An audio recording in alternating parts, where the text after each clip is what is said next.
اعوذ باللہ من الشیطان الرجیم، بسم اللہ الرحمن الرحیم۔ یقینی طور پر آپ خیریت سے ہوں گے۔ اللہ تعالیٰ سے دعا ہے کہ اللہ تعالیٰ ارض مقدس پاکستان اور پوری دنیا میں بسنے والے تمام مزدوروں کو صحت و سلامتی عطا فرمائی۔ جیسا کہ آپ جانتے ہیں کہ یکم مئی کو پوری دنیا میں مزدوروں کا عالمی دن منایا جاتا ہے۔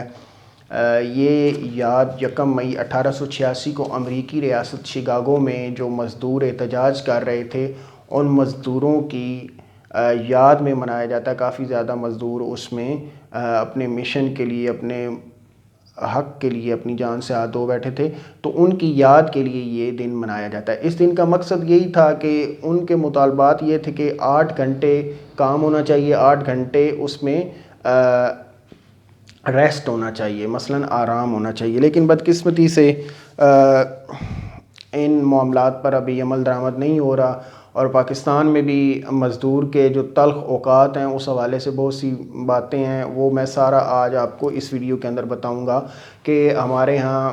یکم مئی تو بڑے دھوم دھام سے منا لیا جاتا ہے، لیکن جن کے نام پہ منایا جاتا ہے وہ بندے مزدوری کر رہے ہوتے ہیں، یہ سارے معاملات ہوتے ہیں۔ تو آج سے 1400 سال پہلے نبی پاک صلی اللہ علیہ وآلہ وسلم نے یہ بتا دیا تھا کہ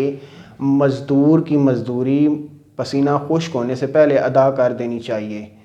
تو بعد میں یہ 1929 میں کارل مارکس نے جو ایک کیپٹلزم سرمایہ دارانہ نظام کو لانچ کیا تھا، اس کا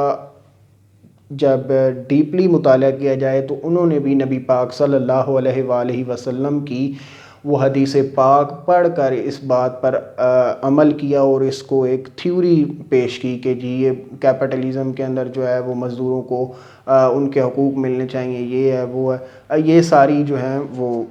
سرمایہ دارانہ نظام کے اندر باتیں تھیں۔ وہ سرمایہ دارانہ نظام ایک ایسا انہوں نے بنایا کہ اس کے گول چکر کے اندر سارے گھر کے افراد بھی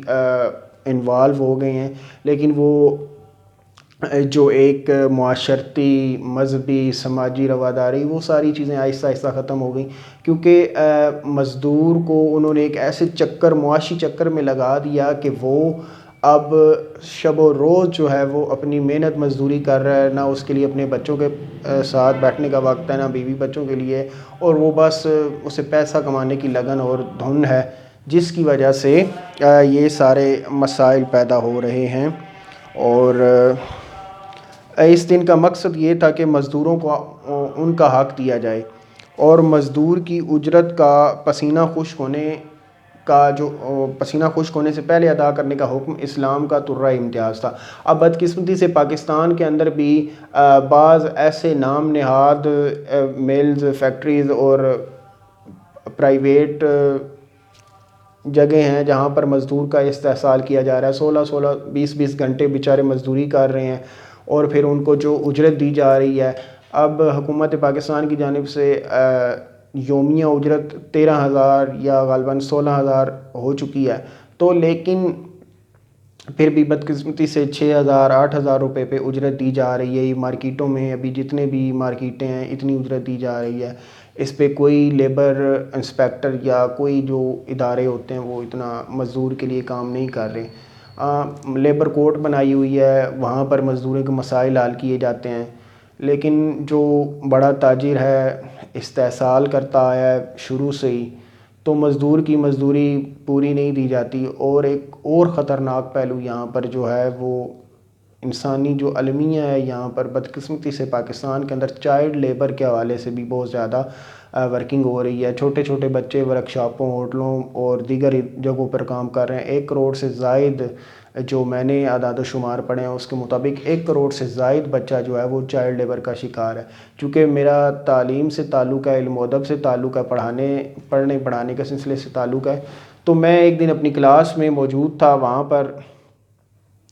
اسی طرح میں نے دیکھا بعض بچے ایسے ہوتے تھے کہ صبح اسکول آتے اور سیکنڈ ٹائم جو ہے وہ مزدوری کر کے اپنی تعلیم کے اخراجات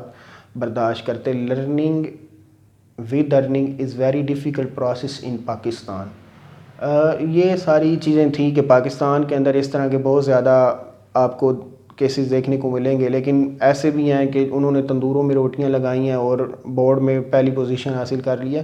تو یہ بات یہ ہے کہ حکومت کو چاہیے کہ جو بندے پڑھنا چاہتے ہیں، جن کے اندر سکلز ہیں، تھرل ہے، ان کو چاہیے، حکومت کو چاہیے کہ ان کا کوئی وظیفہ مقرر کرے تاکہ وہ پڑھ پائیں، اور یہ چائلڈ لیبر کے قانون پر سختی سے عمل درآمد کروایا جائے تاکہ جو ہمارے پھول جیسے ننھے منھے ہیرے ہیں اور ہماری قوم کا مستقبل ہیں، وہ اسی طرح روڈوں ورکشاپوں میں رول نہ جائیں، ان کو ایک اچھے انداز سے پڑھایا جائے تاکہ وہ اپنے آگے اور آنے والی زندگی کو محفوظ بنا سکیں۔ بدقسمتی سے پاکستان کے اندر یوم مئی منایا جا رہا ہے، تو اس میں یہی ہوتا ہے کہ جو جس کی خاطر یہ منایا جا رہا ہے وہ مزدوری پہ ہوتے ہیں، اور باقی جو سرمایہ دار لوگ ہوتے ہیں وہ گھر پہ ہوتے ہیں۔ یہ پوری دنیا میں یہ مسائل چل رہے ہیں۔ تو مزدوروں کے ایک اوقات مقرر ہونے چاہیے، ان کے وظائف مقرر ہونے چاہیے، ان کے بیوی بچوں اور کی تعلیم کے حوالے سے ان کی ساری جو صحت کی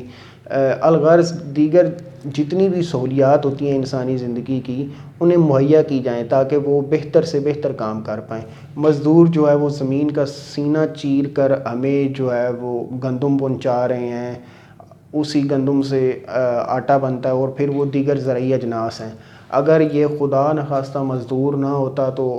ہمارے اس معاشرے میں ایک بہت ہی بڑی قلت پیدا ہو جانی تھی۔ تو اسی حوالے سے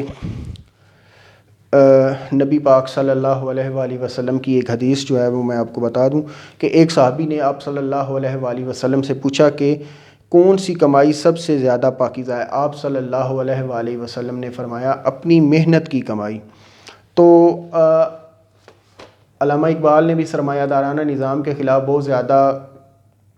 ورک کیا، انہوں نے بہت زیادہ چیزیں بتائی ہیں۔ سرمایہ دارانہ نظام کا مطلب یہی ہے کہ ہمیشہ چھوٹے اور مزدور طبقے کا استحصال کیا جائے۔ سفید پوش طبقہ ہمارے ملک میں اس قدر زیادہ ہے کہ وہ ہاتھ پھیلا نہیں سکتا، اگر مزدوری نہ بھی ملے 2-3 دن ان کے گھروں میں فاقے رہتے ہیں، لیکن ان کی کوشش یہ ہوتی ہے کہ کسی بندے کے آگے ہاتھ نہ پھیلایا جائے، چونکہ وہ سفید پوش طبقہ ہوتا ہے۔ تو ہمارے معاشرے میں ایسے بھی لوگ ہیں کہ جن کی عمر 80 سال 70 سال اور 60 سال سے اوپر کے لوگ بھی ریڑیاں لگا کے اپنا روزگار کما رہے ہیں۔ ان کی کوئی خواہش نہیں ہوتی کوئی مال و زر جمع کرنے کی، بس یہی خواہش ہوتی ہے کہ کسی طریقے سے 2 وقت کی روٹی پوری کر لیں اور گزر بسر ہو جائے۔ تو میری دیکھنے چاہنے والوں سے یہی گزارش ہے کہ اپنے ارد گرد معاشرے میں جو لوگ غریب ہیں، اگر آپ کو ایسا نظر آ جائے تو آپ بلا ضرورت ہی ان سے چیزیں خرید لیں تاکہ ان کا بھی روٹی روزی کا مسئلہ حل ہو سکے۔ تو علامہ اقبال نے بھی مزدوروں کے حوالے سے بہت سا کلام لکھا ہے، تو ان کا ایک مشہور زمانہ شعر مثلا میں آپ کے سامنے پیش کر دوں۔ تو قادر و عادل ہے مگر تیرے جہاں میں، تو قادر و عادل ہے مگر تیرے جہاں میں، ہے تلخ بہت بندہ مزدور کے اوقات۔ آگے ایک افضل خان نے بہت ہی خوبصورت شعر لکھا ہے، اسی کے اندر اپنی بات کو مکمل کرنے کی کوشش کروں گا۔ لوگوں نے آرام کیا اور چھٹی پوری کی، 1 مئی کو بھی مزدوروں نے مزدوری کی۔ تو یہ دیکھیں کہ کس قدر ان 2 اشعار میں پورا فلسفہ بیان کر دیا گیا ہے کہ مزدور کا جو ہے وہ استحصال کیا جا رہا ہے۔ تو حکومت سے اور دیگر تمام چھوٹی موٹی ویلفیئر آرگنائزیشن سے یہی التماس ہے کہ لاک ڈاؤن کے دنوں میں جو مسائل پیدا ہو رہے ہیں، ان کو مزدوری نہیں مل رہی، تو آپ کو چاہیے کہ اپنے ارد گرد جو غریب مزدور ہیں، حکومت کو بھی چاہیے اور سوشل ویلفیئر ڈپارٹمنٹ کو چاہیے کہ ان کے لیے اچھے سے اچھا کریں تاکہ یہ بھی اپنے بچوں کے ساتھ 2 وقت کی روٹی کھا سکیں۔ اور اللہ تعالیٰ سے دعا ہے کہ اللہ تعالیٰ جلد از جلد ارض مقدس پاکستان سے کرونا وائرس کا خاتمہ فرمائے تاکہ اس گلشن میں سرز مقدس میں جلد از جلد معاشرتی اور سماجی سرگرمیاں بحال ہو سکیں۔ تو اسی کے ساتھ اجازت دیجیے۔ اجازت دینے سے پہلے یہی گزارش ہے کہ اگر آپ ہمارے چینل پر نئے ہیں تو ہمارے چینل کو سبسکرائب کریں اور لائک کریں، ساتھ گھنٹی کے بٹن کو پریس کریں، آل کا نوٹیفیکیشن آن کر دیں۔ اسی کے ساتھ اجازت دیجیے، اللہ حافظ۔